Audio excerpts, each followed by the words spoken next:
How do you want to spend the last decade of your life? Do you want to be weak, bedridden, and mentally foggy, or busy doing whatever brings you joy, flexing the body and mind of someone decades younger? According to author Peter Attia, you can extend the active and fulfilling part of your life by building the right healthy habits. And the earlier you start building these habits, the better chance you have of circumventing mental and physical decline. Attia is a medical doctor and surgeon. He's the creator of Early Medical, an intensive online course on personal wellness and longevity. He also hosts the podcast The Drive, which features conversations with experts on health, longevity, and performance. Attia wrote, "Outlive to be a practical guidebook that a general audience can use to improve and lengthen their lives." We'll begin this guide by detailing the chronic diseases you must avoid to live a long and active life, and we'll explain what causes these diseases. Then, we'll describe the actions you can take to avoid these diseases. We'll discuss how best to exercise, what to eat, and a few other miscellaneous health tips. In our commentary, we'll supplement Attia's explanations of human biology and modern medicine with information from recent research. We'll also use additional health and fitness tips to paint a broader picture of the current consensus in the complex field of wellness. New section. To live better, avoid chronic disease.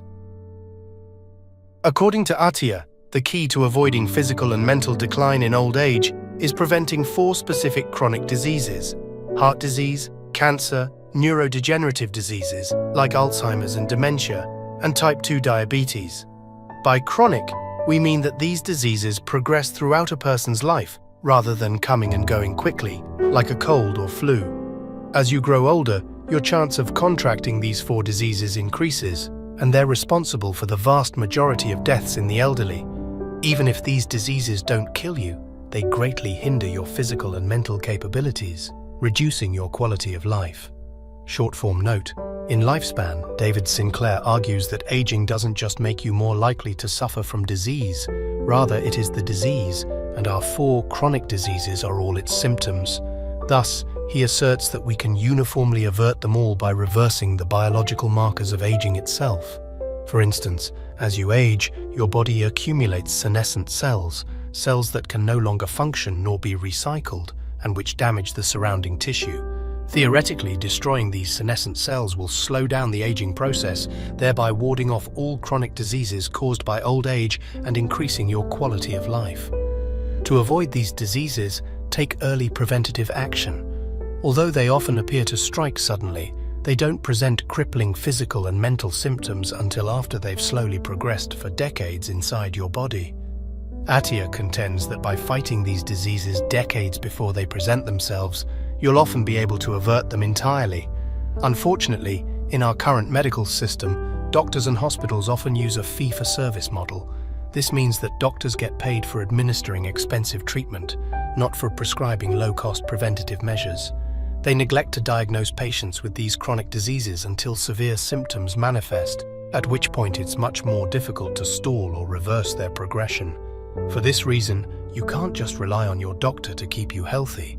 You must take your health into your own hands and proactively work to prevent these chronic diseases. Short-form note: when Attia discusses the current medical system, he doesn't specify which country's medical systems he's referring to. Most countries accommodate at least some fee-for-service medical care, even those with single-payer systems, in which taxpayers fund a single governmental healthcare service.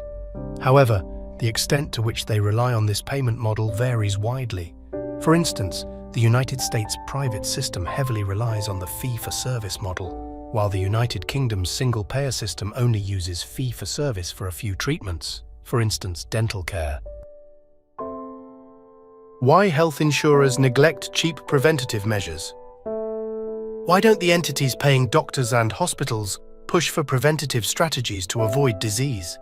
In the US, focusing on preventative measures would theoretically spare insurance companies significant expenses in the long run. For instance, paying for a continuous glucose monitor for someone with prediabetes would be much cheaper than paying for a lifetime supply of insulin injections or pancreas surgery after that patient has developed extreme type 2 diabetes. However, in the US, where most people swap health insurance providers multiple times throughout their lives, Insurance companies aren't incentivized to make investments in their patients that will only pay off years down the line.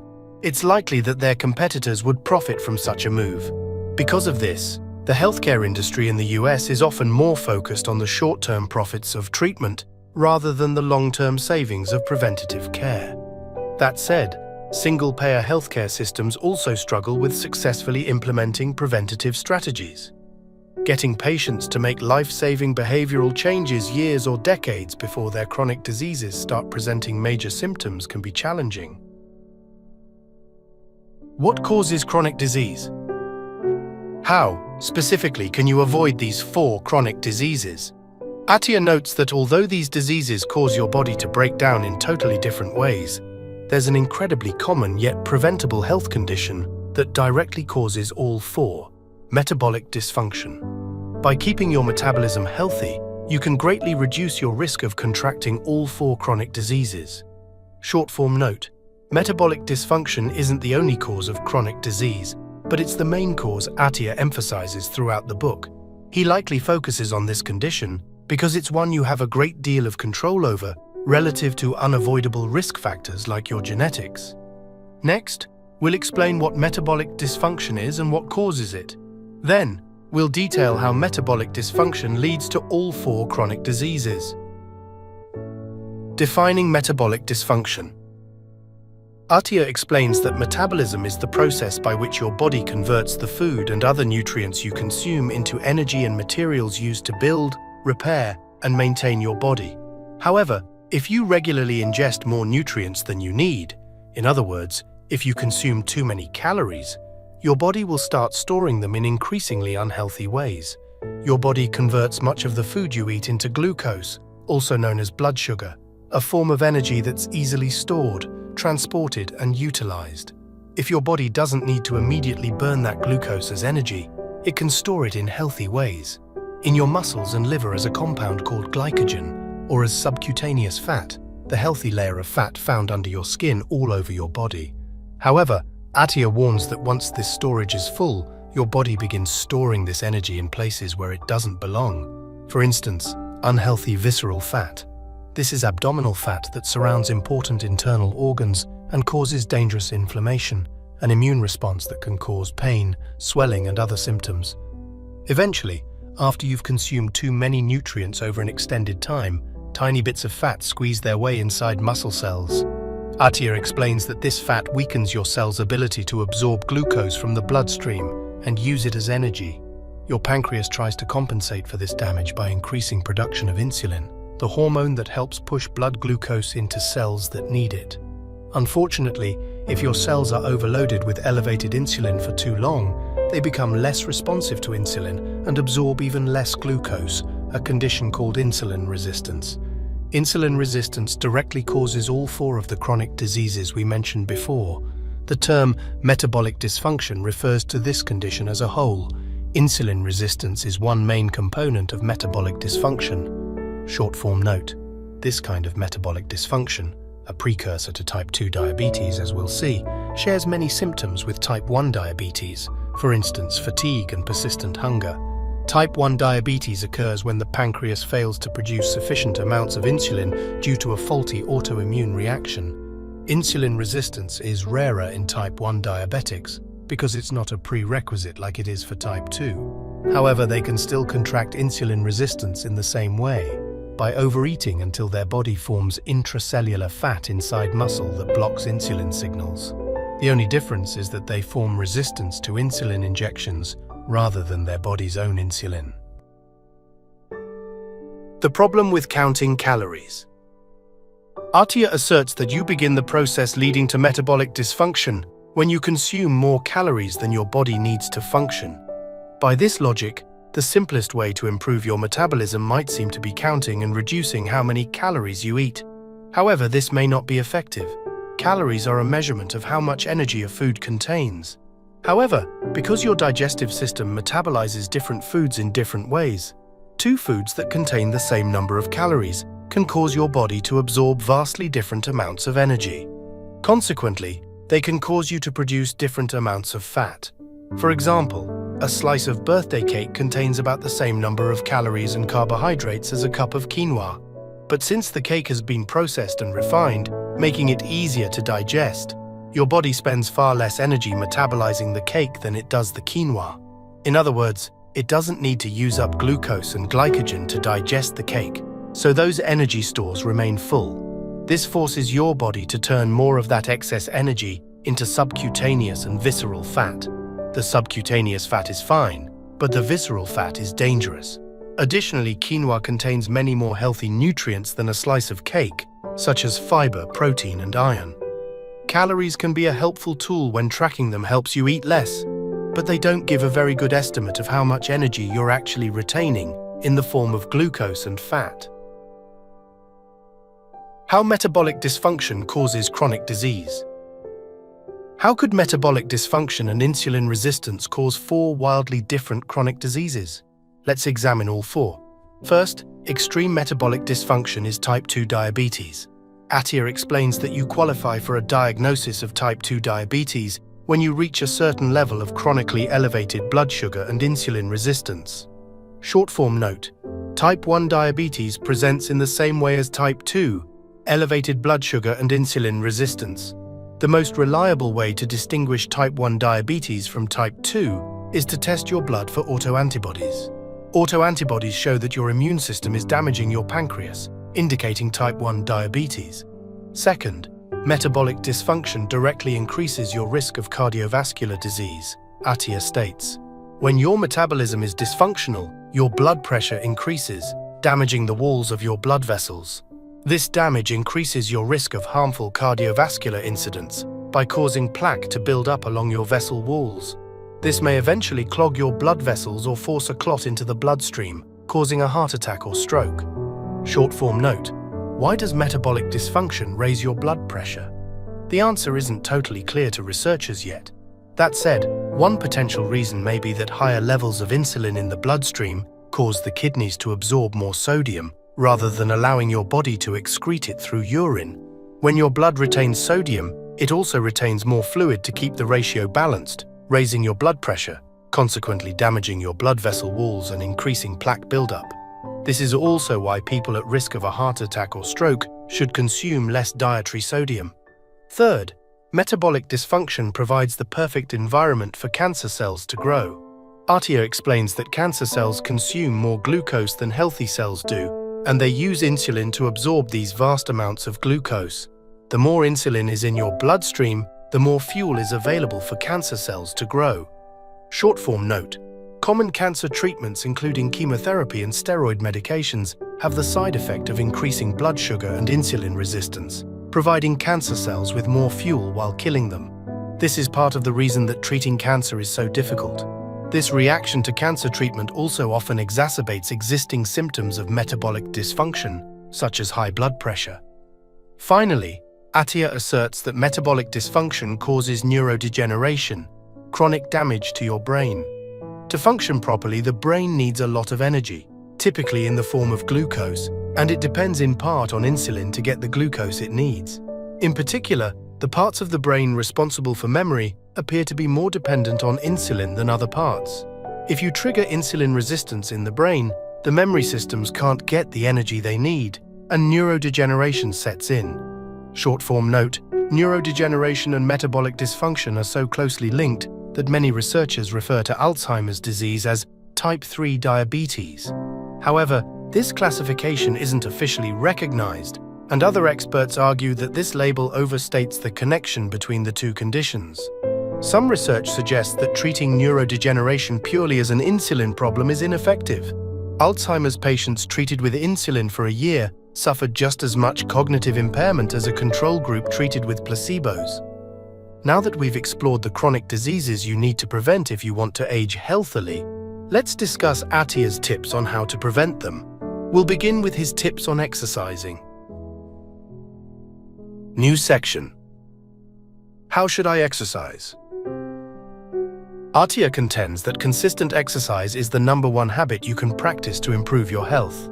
As we'll see, it significantly increases your lifespan and helps ward off all the major chronic diseases. Attia assumes that one main reason you want to avoid disease is so you can keep doing the things that bring you joy. He outlines a set of exercise guidelines intended to help you reach this goal, to maintain enough physical fitness to do everything active you want to do for as long as possible.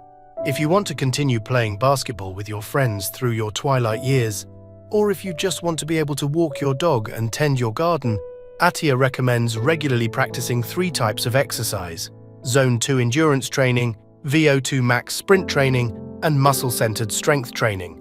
Let's discuss each of these in turn. Short-form note: research supports Attia's decision to offer an exercise regimen intended to maximize independence in old age. Happiness experts have found that autonomy, the feeling that you've chosen to do something rather than being forced to do it, in large part determines how much you enjoy whatever you're doing.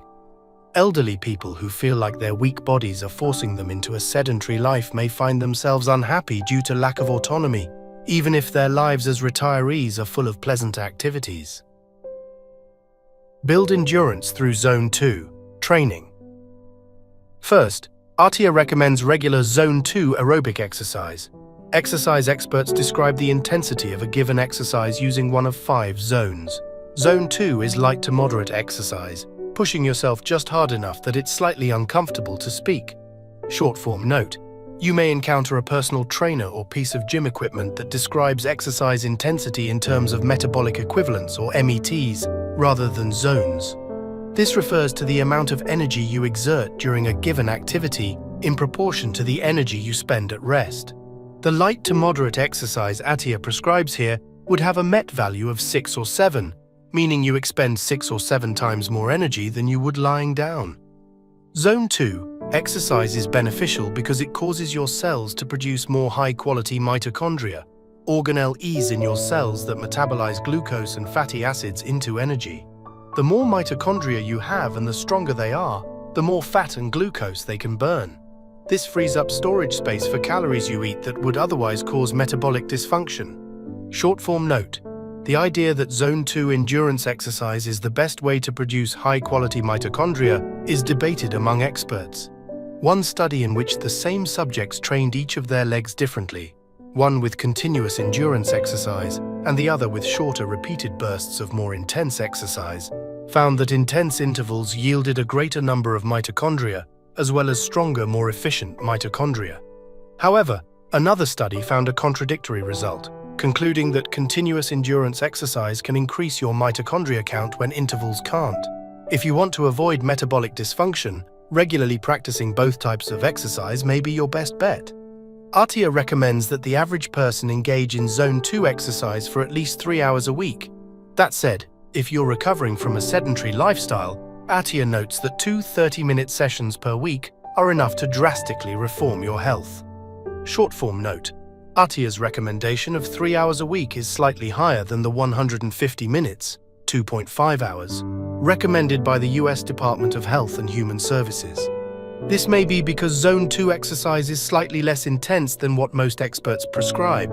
Therefore, you'd need to spend longer doing it to reap the same benefits. If this demand, or the lesser demand of 2 30-minute sessions a week, feels so daunting that it's difficult to motivate yourself to do it, experts recommend spreading this exercise time throughout the day, so each session feels more manageable. Even short 3-minute exercises can add up to substantial health benefits. Stretch your physical limits through VO2 max training. Second, Attia recommends increasing your VO2 max, the volume of oxygen that your body can effectively transport and utilize to create energy while you're pushing yourself to your physical limits. This number, more than any other, precisely reflects your overall physical fitness. The higher your VO2 max, the more physical activities you'll be able to perform and enjoy. Why do you need a high VO2 max to be physically fit? Attia explains that your cells need oxygen to convert glucose and fats into energy. Exercise increases the demand for oxygen throughout your body, and the more intensely you exercise, the more likely it is that your oxygen demand will exceed your VO2 max. At this point, your cells lose oxygen and must resort to less efficient means of energy generation. You'll hit your physical limit and won't be able to complete whatever physical activity you're trying to do. Short-form note: since your cells need oxygen during exercise, you may assume that you should inhale as much oxygen as possible to raise your VO2 max. However, In The Oxygen Advantage, Patrick McKeown argues the opposite. Breathing less is the key to increasing VO2 max. He asserts that your blood needs carbon dioxide to pass oxygen onto the cells that need it. Often, people breathe too heavily while exercising and exhale all their CO2. They then lose the ability to utilize oxygen and become exhausted. Instead, if you habitually breathe less, you can train your body to tolerate more CO2, increasing your VO2 max, thereby helping you accomplish more physical activities as you age. VO2 max declines sharply as you age, so to do all the physical tasks you want to in your elderly years, compensate for this decline by training your VO2 max as much as possible. Attia adds that aside from enabling an active lifestyle, a high VO2 max will reduce your risk of disease. Research shows that VO2 max is strongly correlated with a longer lifespan. Short-form note: Attia doesn't specify why a higher VO2 max in old age would reduce your risk of disease.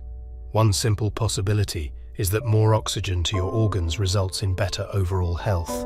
A low VO2 max might slightly reduce the oxygen supply to various organs throughout your body, not enough to cause any easily detectable symptoms, but enough to increase your vulnerability to chronic disease.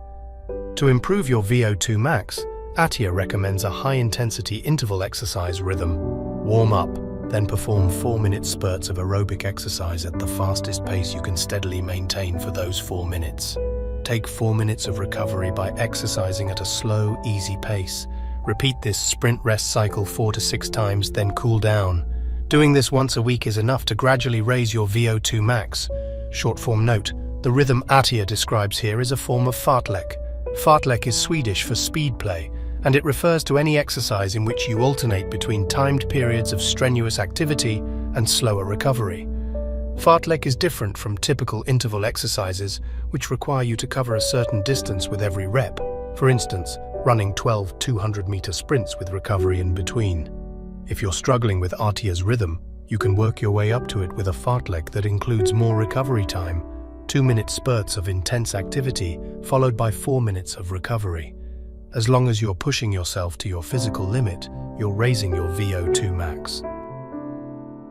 Build muscle through strength training. Finally, Attia recommends building as much muscle as possible.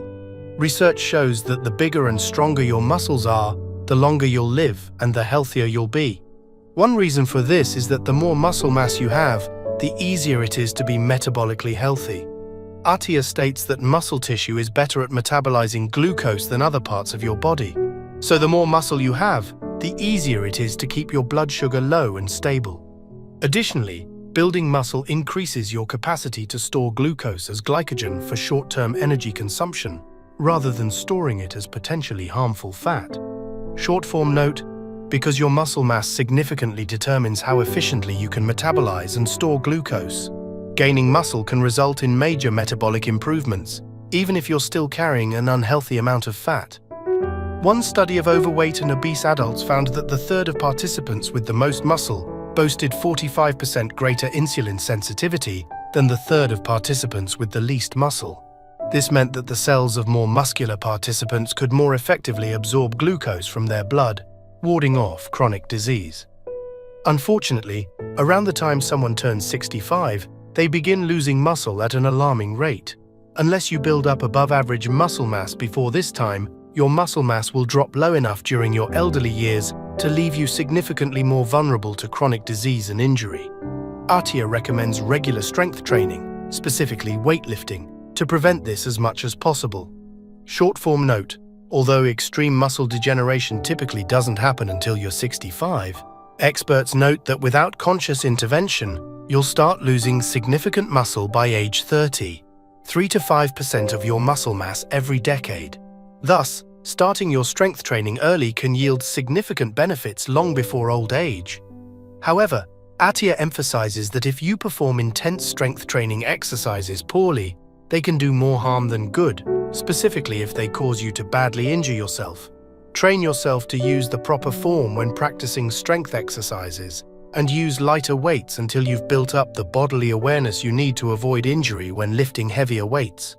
Short-form note: in the 4-Hour Body, Tim Ferriss contends that most injuries during strength training are caused by imbalances, when one side of your body, or one half of the same muscle group, is much stronger and more developed than the other. If any of your muscles feel imbalanced in this way, make sure to correct it before attempting any full-strength exercises. Additionally, using weights that are too light can sometimes cause you to develop improper form, so ensure that you're using weights heavy enough to realistically replicate the strain that the full-strength exercise will put on your body. New section. What should I eat? In addition to exercising correctly, eating a healthy diet is key to maintaining your physical and mental capabilities in old age. Attia emphasizes that what you should eat depends on your unique body. There's no diet that's universally the healthiest for everyone. Everyone's body metabolizes food differently, so the exact same diet might help one person and harm another. Short-form note: individuals' widely varying metabolic reactions to the same food have cast doubt on countless widely accepted conclusions from nutritional research. Traditionally, studies have compared an experimental group, who all changed their diet in the same way, to a control group whose diet stays the same. However, this setup doesn't account for differences between the two groups' metabolisms. Even if the groups are randomly selected, they won't always be identical samples of the population. Instead, some researchers are now running a different kind of study, one in which individual participants stick with one diet for several months, then swap to another. This allows researchers to study the effects of different diets on the same metabolism.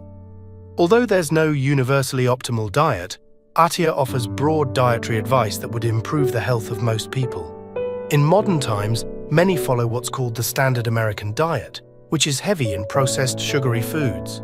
Consequently, they consume too many calories, which contributes to metabolic dysfunction, as we've discussed. Yet they still don't get enough of some key nutrients, especially protein, as we'll see soon. Short-form note: although experts call it the standard American diet, SAD, this unhealthy eating pattern isn't unique to America. One study found that many European countries, including Sweden, France, and Germany, consume the SAD's processed foods at a comparable rate to the United States. Additionally, many countries in the Eastern Hemisphere have shifted their diet toward the SAD in recent years. This includes India, where instances of diabetes tripled from 1995 to 2014, and China, where rates of obesity quadrupled between 1995 and 2019. As we'll explore in this section, Attia asserts that most people should do the following: eat more protein, eat fewer carbohydrates, complete their diet with fats, only fast if they have metabolic dysfunction.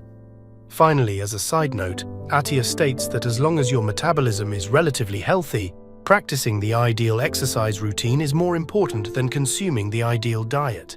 Although fixing your diet is essential if you're suffering from intense insulin resistance, perfecting your diet yields far fewer health benefits than perfecting your exercise routine. Short-form note: this idea contradicts some common wisdom in the field of health and fitness. Some health experts cite the 80-20th rule. If you want to lose weight, you need to retain fewer calories. Avoid 80% of those calories by eating less, and burn the other 20% through exercise. This advice disregards the fact that exercise helps you lose weight primarily by improving your metabolism, not by burning calories. Most people should eat more protein. According to Attia, most people consume far less protein than their body needs for optimal health. The body uses protein for countless essential tasks, converting it into important enzymes, hormones, and muscle mass. As we've discussed, building muscle is necessary to increase health and longevity. Short-form note: because the enzymes and hormones your body creates with protein are so vital to survival, severe protein deficiency, or kwashiorkor, disrupts basic biological processes, causing much more serious problems than diminished muscle mass. Kwashiorkor can result in a weakened immune system, permanently stunted physical and mental development, coma, and death. Although US government agencies recommend consuming 0.8 grams of protein per kilogram of body weight a day, Attia asserts that most people need at least double that, 1.6 grams per kilogram. If you're active and trying to gain muscle, as almost everyone should be, Attia recommends 2.2 grams per kilogram, or 1 gram per pound of body weight of protein. Whereas excess calories from glucose are sometimes stored in unhealthy ways, your kidneys will filter out any excess protein, and you'll excrete it through urine. Therefore, it's very difficult to eat too much protein. 3.7 grams per kilogram of body weight will strain your kidneys, but the vast majority of people never come close to consuming that much. Short form note: it's rare for people to contract kidney disease by eating too much protein. Rather, 2 out of every 3 cases of chronic kidney disease are caused by diabetes and high blood pressure, both signs of metabolic dysfunction. Attia would likely argue that increasing your protein intake will almost always reduce your risk of kidney disease, as building muscle improves your metabolic function. The risks of eating too much meat. After hearing Attia's argument that most people fail to eat enough protein, you may decide to add significantly more meat to your diet. However, excess meat consumption can cause a number of health issues.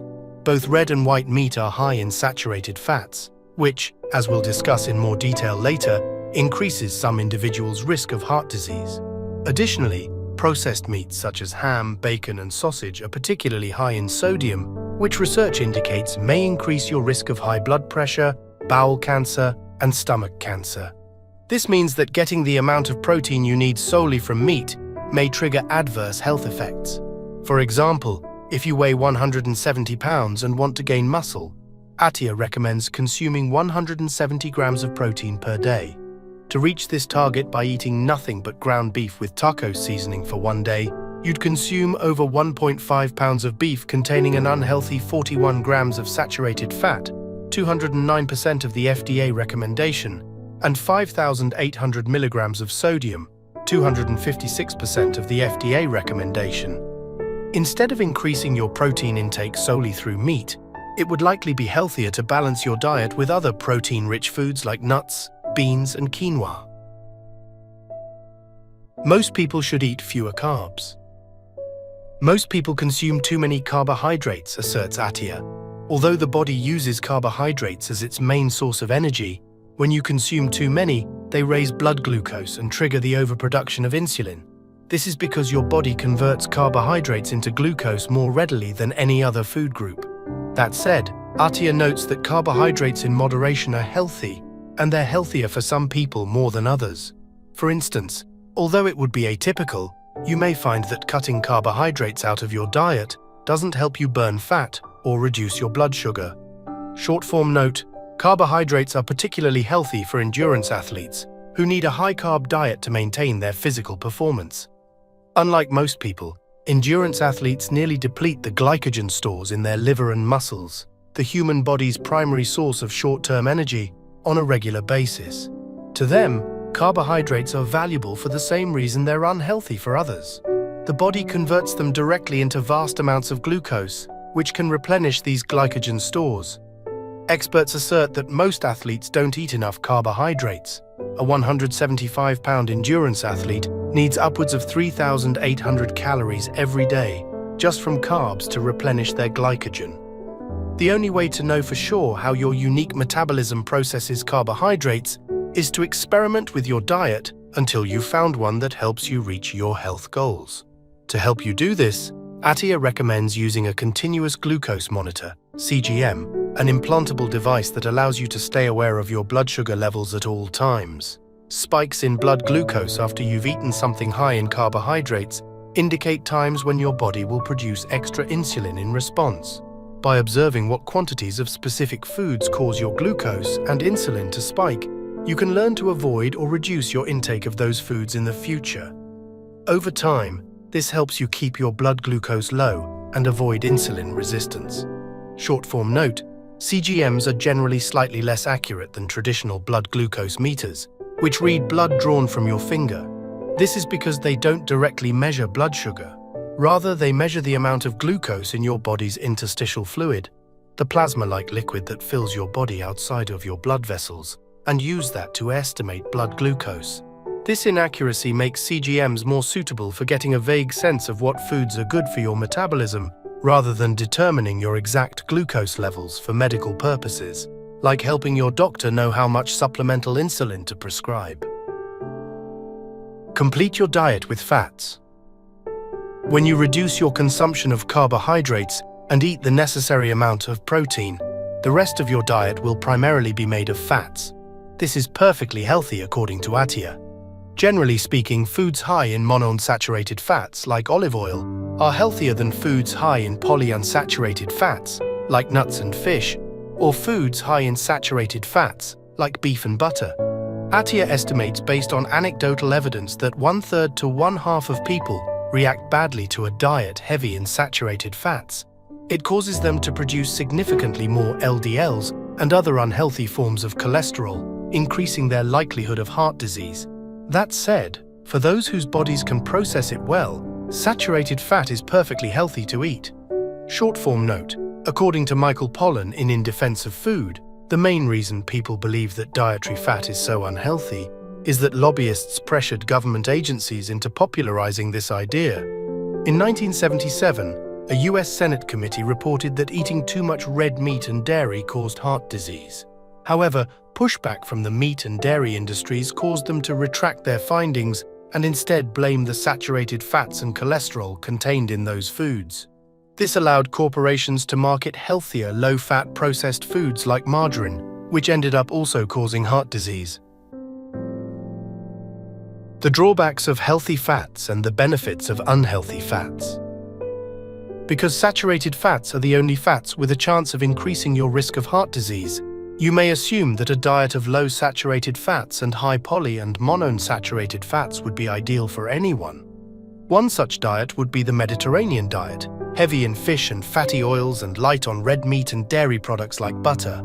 However, this may not be the case, especially for the 1/3 to 1/2 of the population that can process saturated fats just fine.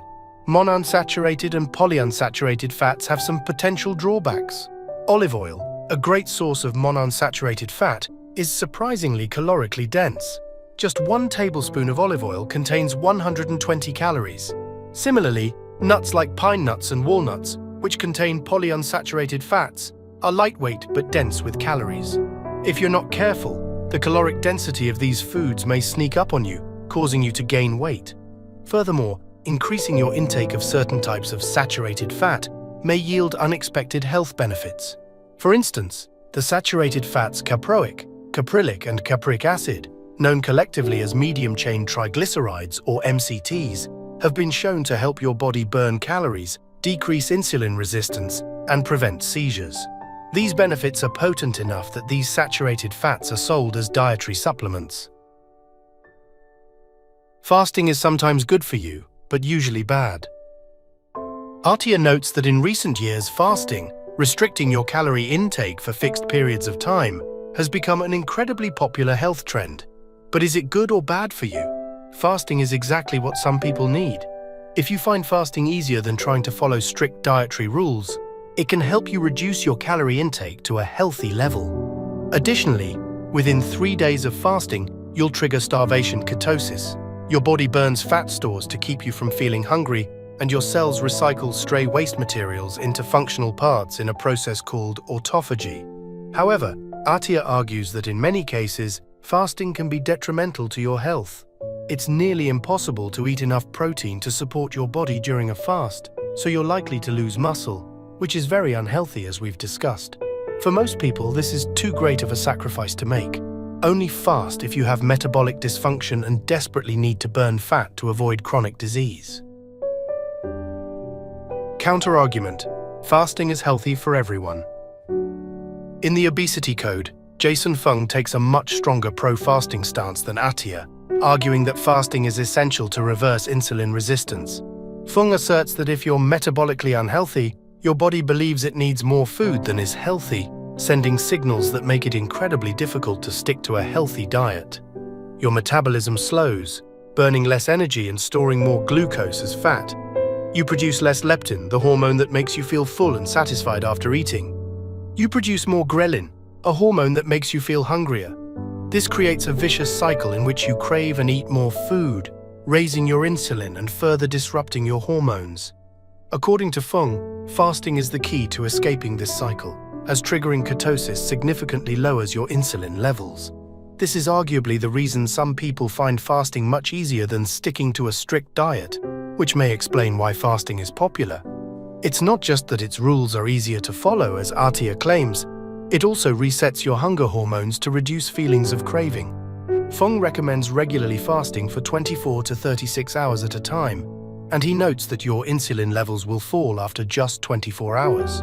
He also argues that you can trigger ketosis in 2 to 3 days, rather than the 3 days Attia contends. Unlike Attia, Fung believes that fasting is beneficial for everyone. In an episode of Attia's podcast The Drive, Fung explains why he doesn't share Attia's concerns about muscle loss from reduced protein intake.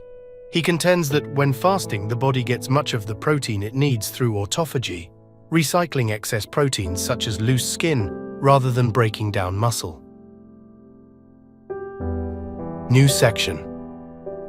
How else can I stay healthy?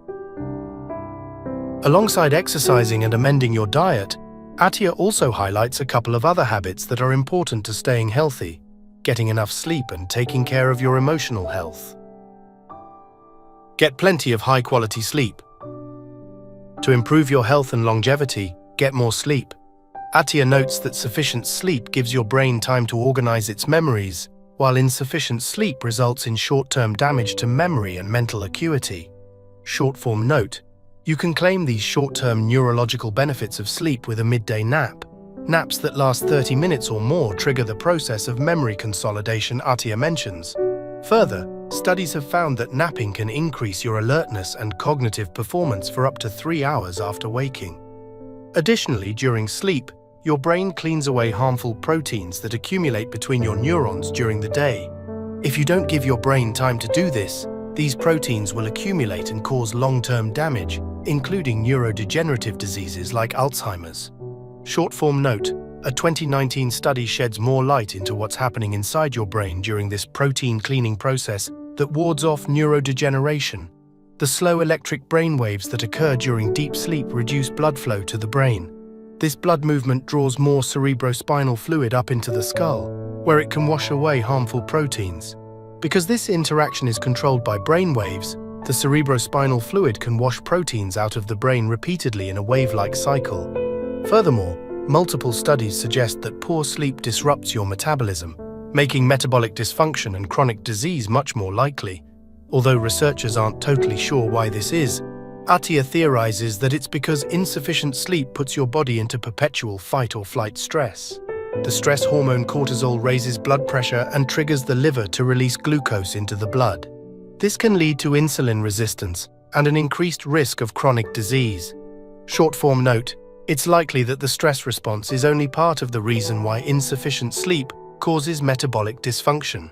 In Why We Sleep, Matthew Walker affirms that sleep deprivation floods your system with the hormone cortisol, and he goes on to describe the other hormonal problems caused by lack of sleep. Your body increases production of the hormone ghrelin and reduces leptin, both of which cause you to feel hungrier. This, in addition to the reduced emotional control you have while sleep-deprived, often leads to overeating, which, as we've discussed, is one of the primary causes of metabolic dysfunction. Take care of your emotional health. Finally, Attia emphasizes the importance of taking care of your emotional health. Attia recounts his lifelong journey to overcome feelings of rage toward others and himself, both of which had roots in his childhood trauma. Often, children who go through traumatic incidents, big and small, adopt emotional coping strategies that hurt them in later adulthood, like how Attia learned to feel angry at himself and others to avoid dealing with the shame from his childhood trauma. Attia recommends using psychotherapy as a tool to uncover how you've adapted to past traumas and to develop a plan to repair your unique emotional dysfunction. Doing so, he argues, is the surest way to achieve an emotionally fulfilling life. Using internal family systems to resolve trauma. Attia worked through his childhood trauma in a relatively emotionally detached way, using reason to dissect his past experiences and identify his coping strategies. In contrast, you may prefer the more emotion-driven method of imagining your coping strategies, both healthy and unhealthy, as sub-personalities within yourself, a therapy model called Internal Family Systems, IFS. In IFS, each part or version of yourself has its own perspective and goals, and they're all trying to help you in their own ways. One way you could heal your emotional scars with IFS is by asking yourself what each part of yourself is thinking and feeling about the trauma, listening to what that part of you has to say, and formulating a new plan that all parts of you can agree on. For instance, Attia could have asked the rage-filled part of himself why it was so angry at himself and other people, uncovering some of the emotional logic behind his own behavior. Then, he could have used this information to come up with healthier coping strategies that satisfied the angry part of himself. If this process appeals to you, consider looking for an IFS-certified therapist to work with.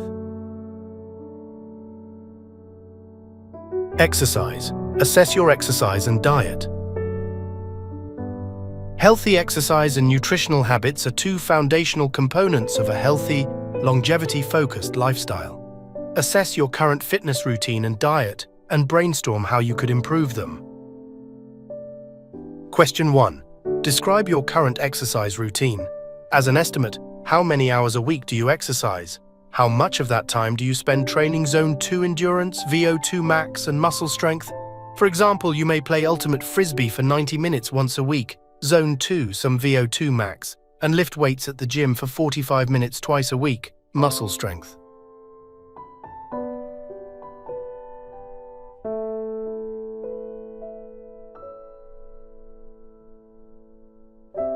Question 2. What's one change you could make to improve your exercise routine?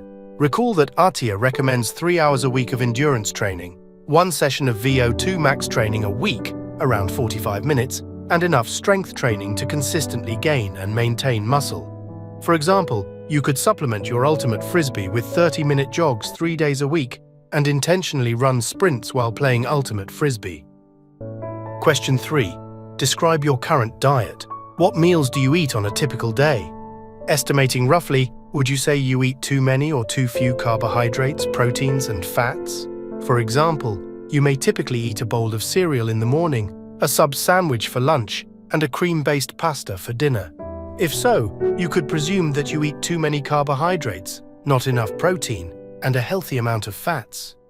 Question 4. What's one change you could make to improve your diet? For example, you could replace your carb-heavy breakfast cereal with a protein-heavy omelette and some Greek yogurt.